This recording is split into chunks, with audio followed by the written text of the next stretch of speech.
Magandang araw mga kaibigan. Bigyan natin ng reaction, opinion itong post ni Lois Chavit Singson, former governor of Ilocos Norte. Ito ang kanyang pahayag. Ang problema, gobyerno paano ka makipag-coordinate sa gobyerno? The government cannot solve this problem. Pagkakaintindi ko yung corruption. Because the problem is the government. Napakasimple, ano? Pilit nilulutas ng Marcos administration, corruption lalo na sa flood control. Kailan paano nila malutas kung sila pa rin? sila rin ang problema. Malala ko yung pahayag ni Attorney Baligod na yung mga mali-maleta na diniliber ng mga Marines ay hindi lang sa flood control fund nangyari. Isinite niya yung statement ni Congressman Erese. Sabi ni Congressman Erese, yung confidential funds ng Bureau of Customs amounting to 2 billion, kinuha daw ng administration at ginamit kung saan-saan. Ano pa? Yung pondo ng Department of Agriculture. Ano pa? So, maraming ahensya, sabi ni Attorney Baligod, ang pinanggalingan ng pondo na yun ang dinidistribute ng mga tauhan ni Saldico. And malala ko, PNP, umamin, I think si Secretary John B. Crimolia, na may budget insertion din sa PNP. Kaya lang, ibinalik daw nila sa national government. Kaya nga, ang budget insertion ay hindi lang sa DPWH. Sample. Yung rason, bakit hindi na makaya ni BP Sara magpatuloy as DepEd Secretary? Sabi niya, yung budget ng DepEd, lalo na yung construction of classrooms, ang nagkokontrol na ang mga kongresista. Inireport nila ito sa Pangulo. Ang Pangulo, wala lang din ginawa. Ano ba yan? That's the problem with this government. Kaya ko ako ang Pangulo, gusto ko ng good governance. Pag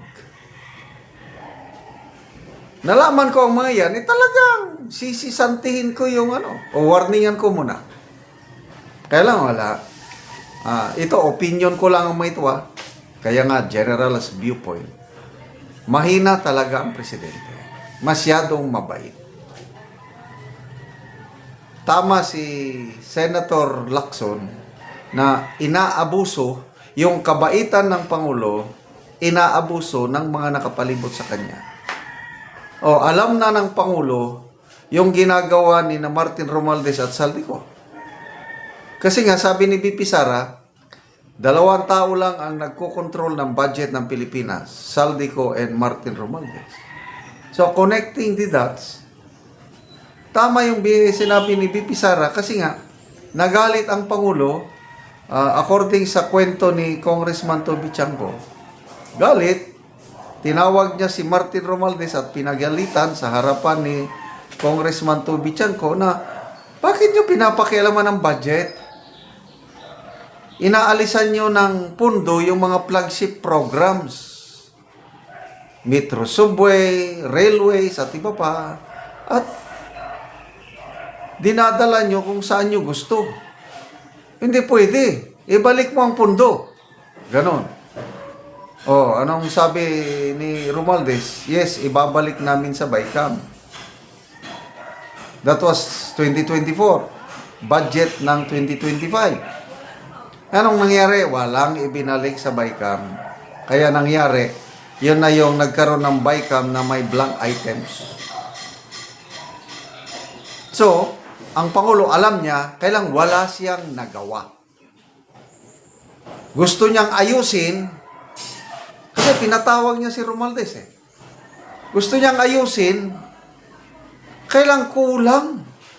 Parang, kung sa boxer pa, ang presidente, may knockout punch. Kaya niyang patumbahin yung gusto niyang patumbahin.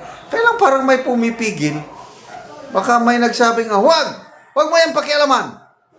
Oh, yes po. Huh?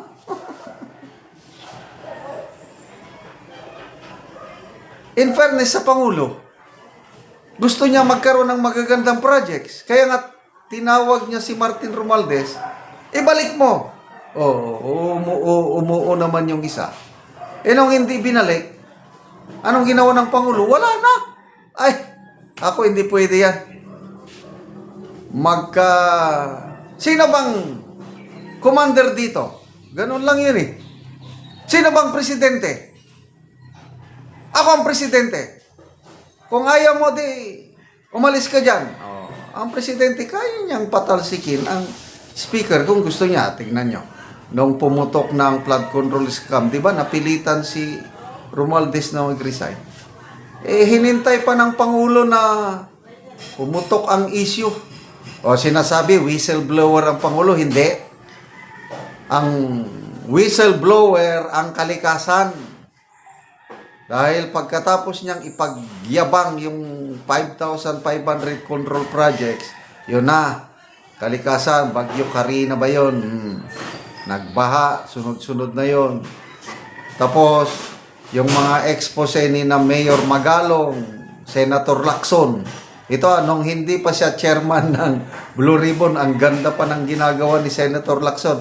Yun na, naalarma ang palasyo, naalarma ang Pangulo, mabubuking na sila. Kaya, nagsalita na siya sa SONA last year, maiya naman kayo. Wala na yan. Pantakip butas na lang yun. Yes, I agree. Dito kay Governor Chavit Singson na they cannot solve this problem. The government cannot solve this problem, corruption, because the government is the problem itself. Sabi nga ni ex-congressman Defensor, paano masosolve yung corruption na yan? Ang pinakautak, ang Pangulo. Agree ako doon. Salamat mga kaibigan sa inyong pagsubaybay sa ating channel. Dahil ang sweldo natin sa channel net is pantulong po sa tribo. Namimigay tayo ng mga libreng yero at pako para makapagpatayo sila ng mas maayos na tirahan. Panoorin nyo ang video na ito. Ang natagaan og sin.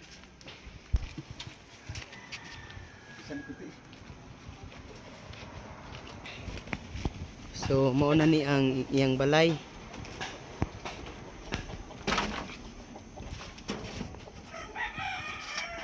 So mauna ni ang itsura sa balay sa ni Angkol sa tagaan na mo Ugero.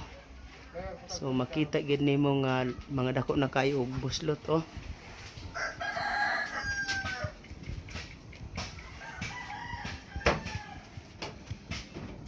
Mga dako na gid kayo og buslot.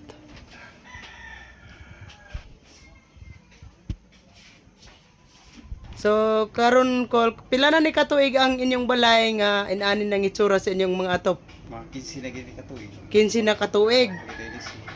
Oo. So, nga naman sa kadugayon na nga 15 na katuig, ug buslot na kain yung atop, wala gid mo nakapuli og atop. Mo lagi problema lagi, lisod yan paginabuhi. Disod kayo ang panginabuhi, Oo, natay makuan na igos pamilya. igor sa pamilya gyud. Tungod sa kalisod, wala mo nakapalit og yero. Hindi gid makaya pa ito.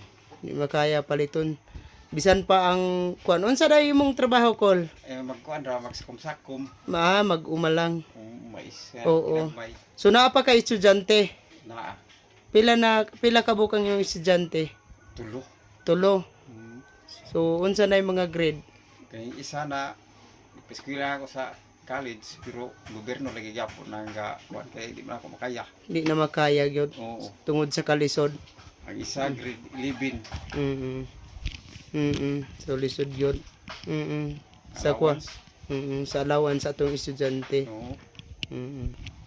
Ay dako kay salamat sa Ginoo ug labi na sad sa naghatag sa amo alisin nga maayuhon na gid mo ni among kuan. Yung balay. Among balay. Oo. So salamat ka. Salamat Oo, kayo, salamat salamat sa Ginoo.